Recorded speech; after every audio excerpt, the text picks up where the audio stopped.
एकत्र थोडा चाट मसाला टाकला आहे आपण, थोडासा धने पावडर, हे पहा आपण सगळं असं एकत्र केलं आहे. कांदा, शिमला मिरची, पनीर टाकलेलं आहे. हां, त्याचं थोडंसं धना पावडर टाकली, त्या टाकलं तुझं गरम मसाला.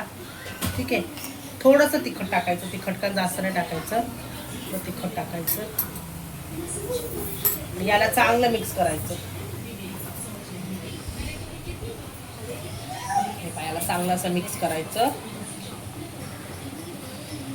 अमूलचं स्लाइस घेतलेलं आहे, अमूलचं बटर घेतलेलं आहे आणि हे बघा हे ब्रेड. आता आपण सँडविच बनवायला सुरुवात करणार आहोत. आपण हे घेतलेलं आहे, त्याच्यामध्ये आपण सँडविच बनवणार आहोत. हे बघा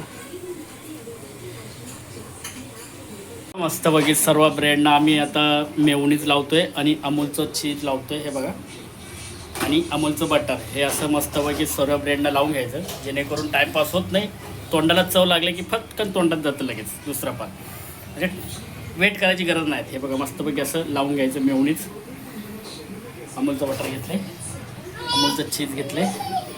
हे बघा अशा तऱ्हेने आम्ही सर्व ब्रेड लावून घेऊ आता.